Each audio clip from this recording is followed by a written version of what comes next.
A rule of thumb in news writing is making sure that your story answers the 5 W's: who, what, where, when, and why. But where understanding the future of Israel is concerned, you could say you need to know the 5 A's. We'll see them next on today's Grace to You.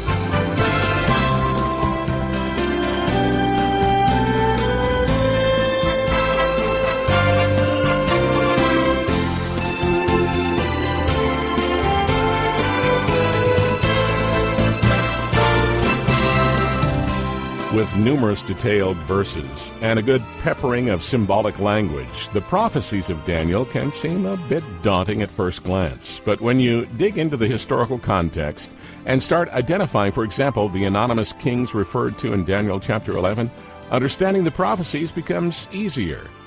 Well, today on Grace to You, John MacArthur takes you back to Daniel chapter 11 and starts identifying those kings, 5 in particular. They form vital pieces of the prophecy puzzle. And as it turns out, the 5 names that you'll be concentrating on all start with the letter A. Now, with the word of introduction, mark your place in Daniel chapter 11 and follow along now with John MacArthur as he continues his compelling look at the future of Israel. We are living in an age of rebellion. In fact, the first 35 verses and even the whole chapter chronicles for us the reign of rebellion upon the earth. The time that man kicks against the traces, as it were. Man defies God. And the Scripture establishes for us that the time of man's rebellion will go on only until the second coming of the Lord Jesus Christ. Now, within this larger picture of the world's rebellion against God, something else is going on. And that is the chastening of the nation Israel. Israel in the Old Testament clearly were called of God as a chosen people. And they disobeyed repeatedly. They were idolatrous. They went after false gods. They lived in immorality. They defied God. They spurned His love. They turned their backs upon His loving kindness and grace. And as a result, God set about to chasten the nation Israel, to punish them for their idolatry and their sin and disobedience. Now, you have to understand this element of history, or you cannot understand the vision and prophecy of Daniel 11. Jeremiah, the prophet, said that Israel would go into captivity for 70 years. Daniel had read that. The 70 years had come to an end. Daniel fully expected that all of the land of Israel would be restored, and that the city of Jerusalem would be rebuilt, and the temple would be refurbished, and all of the people in captivity would return. But it didn't happen. Only a small remnant, 40,000, went back. The city remained in ruins. And the nation was nothing significant at all. And Daniel was greatly disappointed. He thought the chastening only needed to last for 70 years. But you see, that was only the first phase. They never really responded to that chastening. That's why they never went back. They were solidly entrenched in pagan lifestyle, and they really weren't interested in returning to the broken down land they had left. And so this was not the end of their chastening, it was only the beginning. Now, when Daniel realizes that the 70 years are up, and when he realizes that only 40,000 have gone back, he does what he always did. He got on his knees and began to pray. And his prayer is sort of along the line of, why, God? Why hasn't it worked out like I thought it would? Why haven't all these people returned? Why isn't the city being rebuilt, the temple restored? Why isn't the great and glorious land of God's people being what it used to be? And he's praying. And finally, after prayer for 3 weeks, the answer comes. And you'll remember how it came. And first of all, in chapter 10, Daniel had a vision of the Son of God. And he fell on the ground, and his legs trembled and shook beneath him, and he quivered, and he couldn't speak. He was literally devastated in the presence of the Son of God. And then you'll remember that in verse 10, an angel touched him, and he got back up, and the angel said, I'm here to deliver the answer to your prayer. It's taken me 3 weeks because I had to fight my way through a demon up in space that was holding me up, and Michael had to come to my rescue. But I'm here to give you the message of God. I'm going to tell you why it is that everybody didn't go back at the end of 70 years. I'm going to tell you why it is that Jerusalem has not been returned to its former glory. I'm going to tell you why it is that the wall is not rebuilt, that the land is not what you thought it would be. And that is the message of chapter 11 and into chapter 12.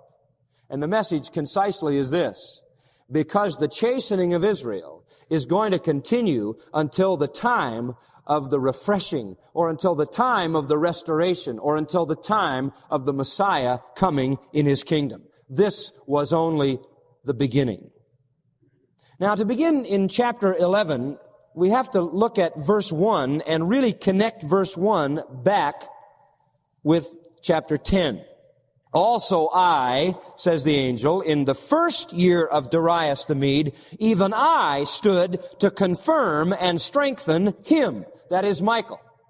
So Daniel is alerted then to the fact that he's going to have information about what God has planned for His people. It's coming through this angel. And in addition to that, Daniel gets incredible insight into the whole issue of the fact that whatever happens in Israel's history is being attended to by mighty angelic beings. Now, this is a wonderful confirmation to Daniel, because Daniel is about to hear that God's people Israel are going to be in a kind of punishment, a kind of suffering, clear until the Messiah comes. Clear until the last days, the end of time. And if they are to be under all of this for all that time, it is comforting to know that the holy angels are going to be their protectors. And that is the reason I believe that God gave to Daniel that insight as a comfort to his own heart when he was made fully aware that his people were going to have to suffer for millennia of time until the coming of Christ. Now, having given us this picture of the protective working of the angel now, beginning in verse 2, begins to unfold the revelation. This is the last revelation in the book of Daniel. And it reveals the history of the suffering of the people of Israel. Clear up until the tribulation. Chapter 12, verse 1 starts with the tribulation. And chapter 12, verse 2 and 3, you have what follows the tribulation, the resurrection into the kingdom. So we see then, and this is remarkable, from chapter 11, verse 2 to the end of the chapter, the sweep of history from the time of Daniel to the time of the kingdom. Now, I'm going to give you a footnote that I want you to remember. The details of this prophecy, particularly from verse 2 to 35, are so accurate. They are so remarkable. They are so verifiable that it is this section of Scripture that has been the cause of all the attacks on the book of Daniel. There are two main books in the Old Testament that are attacked by the critics, Isaiah and Daniel. And they want to deny the prophecies that are there. And in the case of Daniel, from verses 2 through 35, Daniel prophesies specific events about the Persian and Greek empires. Now mark this. We know they came to pass because we know Persian and Greek history. There's no question about it. We have many, many sources for that. And the critics have found that the prophecies are so absolutely accurate that they therefore have concluded that they must have been written after these events happened. Therefore, they take the whole book of Daniel and they shove it up past the fulfillment, because they say it's impossible that anyone should be so accurate. Now, of course, their basic supposition is that God didn't write the Bible. And their secondary supposition is that Daniel was a liar, because Daniel said he was receiving these revelations from God before the time.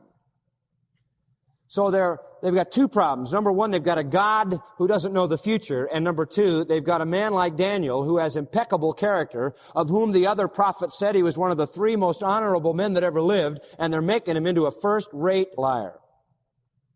But isn't it interesting what the critics will do to try to explain away reality?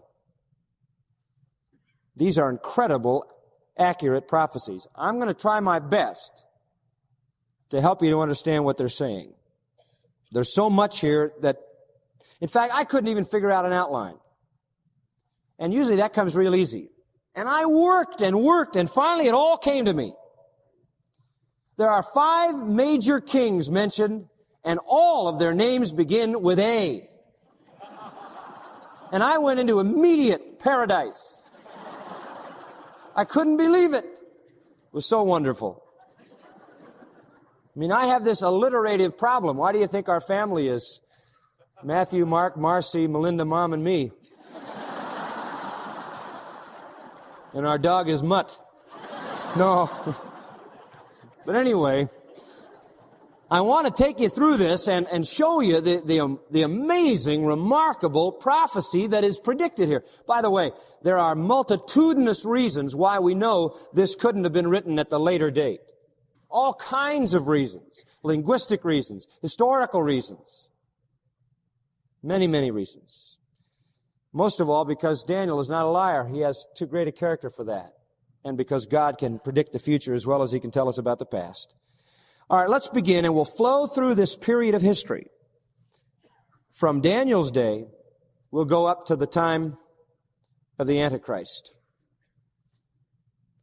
Number 1 king, Ahasuerus. Ahasuerus. Ahasuerus. Ahasuerus. Verse 2. And now, will I show thee the truth. Here comes the revelation. Behold, there shall stand up yet 3 kings in Persia, and the 4th shall be far richer than they all, and by his strength, through his riches, he shall stir up all against the realm of Greece. Now the angel says, look, there are going to be 3 kings, and then following those 3, there's going to be a 4th. He'll be stronger and richer than the others, and he is going to try to stand up against the nation of Greece. Now the prophecy then centers on the 4th king. Let me just say this as a note. There were more than 4 kings in Persia, but the angel picks out the key right here. There were 3 who ruled just before a 4th. And that 4th one was the one who led a major attack on Greece. And that's the thing we want to see. The first of that line of 4 was a man named Cambyses, who was the son, by the way, of Cyrus, who was king at this time. The second, history tells us, is a man named Pseudo-Smerdis. He was, by the way, a usurper and an impostor. He looked so much like Cambyses that he claimed to be Cambyses, and through all kinds of deception, he got himself into the throne. The third king was a man named Darius Hystaspes. And the 4th one was named Xerxes. But he had another name. And his other name was Ahasuerus. He is the king mentioned in the book of Esther. He is one of the greatest Oriental rulers of all time. He had fabulous wealth. He commanded the largest army in the ancient world. In fact, he commanded the largest army that we know about in ancient history. And he decided that he wanted to attack Greece. The mood with the other 3 kings was moving that way. And in fact, that 3rd king, Hystaspes, made a sort of a small, piddly little attack on Greece. But this 4th one really stirred up all he had against the realm of Greece. By the way, he was totally and utterly, in a devastating way, defeated by the power of Greece. And the Greeks never forgot about it. After that, 150 years went by, and a lot of other little nondescript kings came along. But they never forgot what Ahasuerus did. And 150 years later, the Greeks finally got their act together and decided to retaliate based upon what this guy had done 150 years before. And they came. And when they came led by another king whose name is Alexander. And he's the second king. Alexander. Verse 3. Of course, you know that following the Persian Empire came the Greeks. And a mighty king shall stand up that shall rule with great dominion and do according to his will. A mighty king, none other than Alexander the Great of Greece. All Bible commentators agree that that is who is in mind. He retaliated for what had happened earlier to Greece. He seized the entire Persian Empire. It says he had great dominion. I'm telling you, the man was a man who stands out in history as perhaps the most remarkable military leader ever. By the age of 33, he had conquered the world. His army wouldn't go any further. They were literally worn out. They had conquered everything from Europe to India. And he was weeping because there were no more worlds that he could conquer. He changed the course of history more than any other ruler. He was the son of Philip of Macedon, and it says in verse 3 that he did according to his will. He was an absolute monarch, an absolute sovereign who had not only the power of personality and the power of leadership, but the power of military might.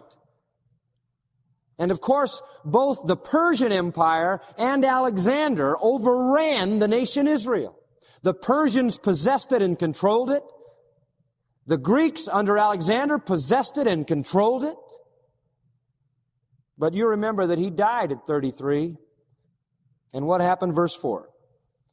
And when he shall stand up, his kingdom shall be broken. It seems no sooner does he stand up and get his kingdom than it is shattered.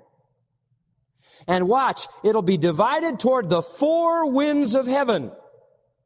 Now remember, this is all before the man is even born. I mean, this is a couple of 100 years before he's even born. And it will not go to his posterity, nor according to his dominion which he ruled. In other words, it won't go to his children, and it won't be to the extent that it was when he was ruling. It'll be plucked up and given to others. Now look carefully at that verse. It'll not go to his posterity. Alexander had a half-brother who was mentally retarded. He had an illegitimate son, and he had a baby born posthumously. In other words, the mother of the child was already pregnant when he died, and the child was born after he died.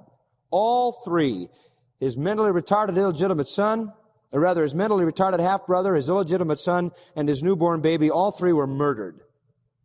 And he had no posterity. The angel was exactly right. The kingdom did not go to his posterity.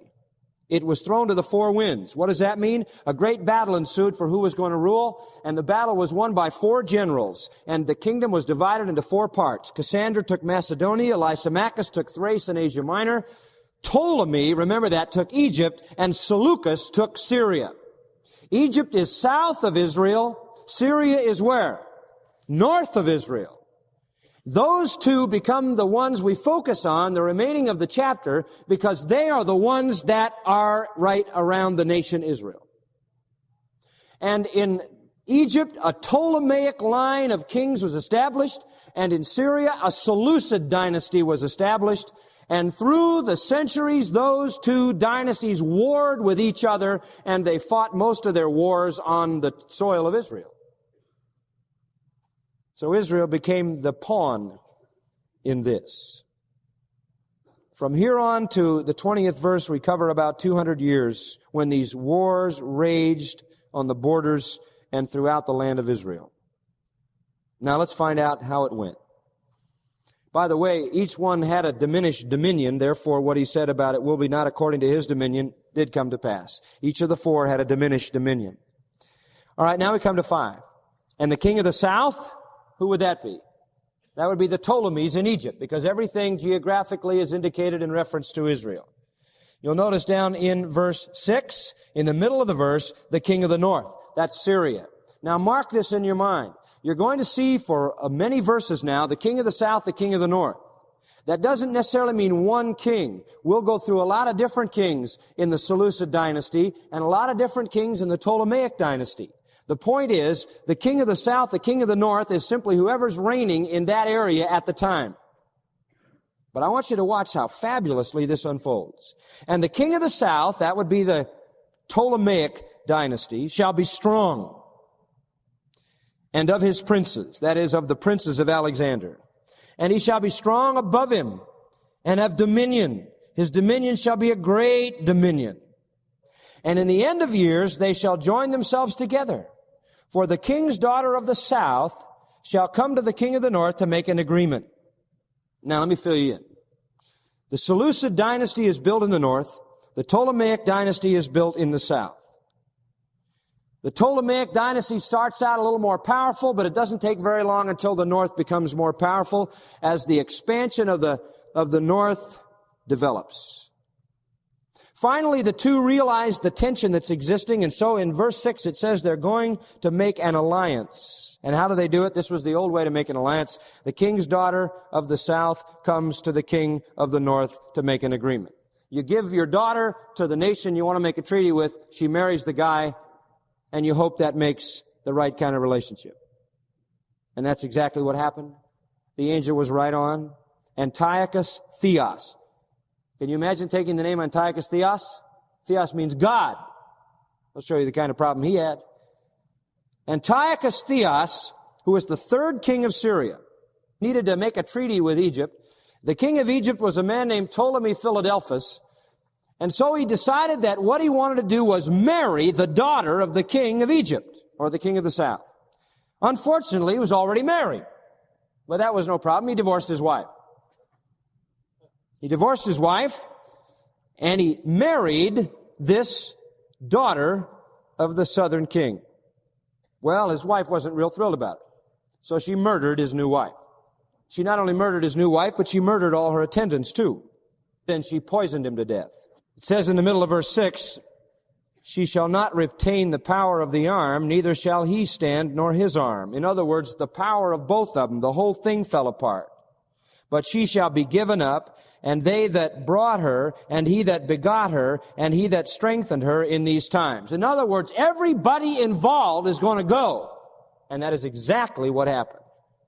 Now this brought to the throne in the north, because now the Seleucid king Antiochus Theos is dead. So this brought to the throne a man named Callinicus. Look at verse 7. But out of a branch of her roots, that is, out of the roots of the murdered wife Berenice, there was a man named Ptolemy Euergetes, and it says, I think it's in verse 8, no, it's in verse 7, that one shall stand in his estate. I don't know if you're following me too good, but stay with me. Out of a branch of the roots of the murdered wife comes a brother from the south, and he comes with an army, and he comes against Callinicus, and he defeats him. And verse 8 says, this is what I want you to note, he carried away captives into Egypt, took their gods, their princes, their precious vessels, silver, gold, and so forth and so on. Now, history tells us all about this. It tells us he took 40,000 talents of silver, 2,500 idol statues, and it goes on and on. And even Callinicus died because he fell off his horse. And there's an interesting note there. I'm just trying to think where it is. At the end of verse 8 it says, the king of the south shall continue more years than the king of the north. And that is exactly what happened. Callinicus fell off his horse, died, and the one in the south continued 4 more years. Now, the reason I just point this out is because you need to know how accurate the Word of God is. But the point behind it all is that in the middle of this sits Israel. And all these wars are going on, raging across their land.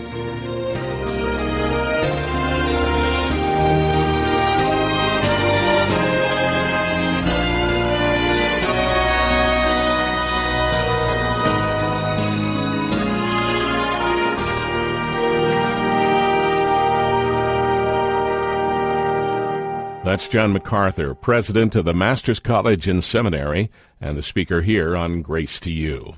His current study is titled The Future of Israel, showing you exactly what's ahead for the nation of Israel and the entire world.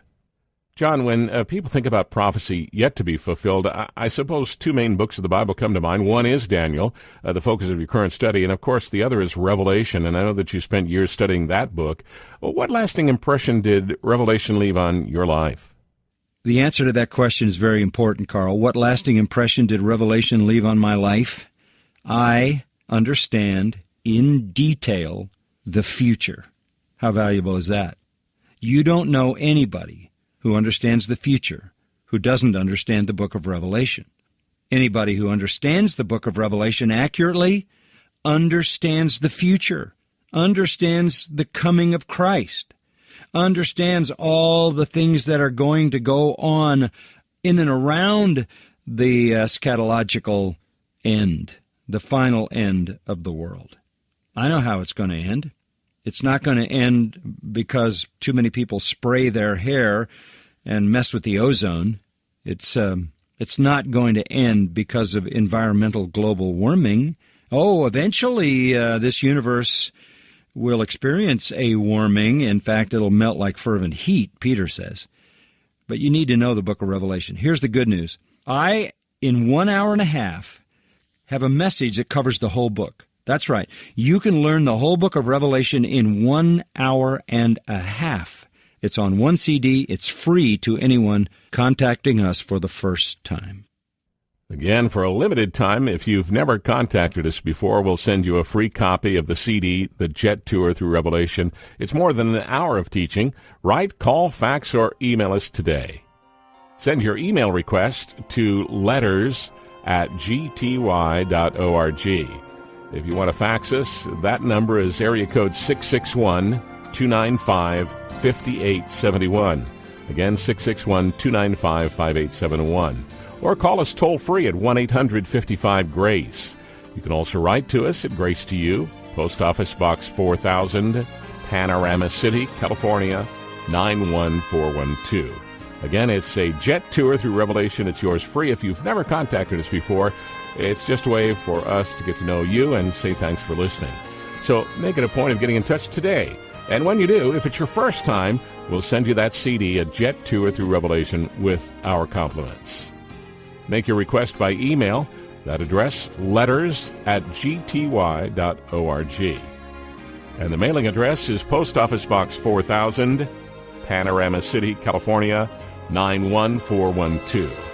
And for a more detailed study of end times, order Because the Time is Near. It's John's book-length study of Revelation, richly detailed and very readable. The cost of that is $11 and shipping is free.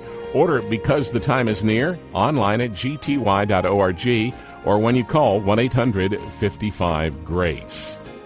Now, on behalf of John MacArthur and the entire staff, thanks for joining us. We hope you'll join us again tomorrow for another half hour of Unleashing God's Truth, one verse at a time, here on Grace to You.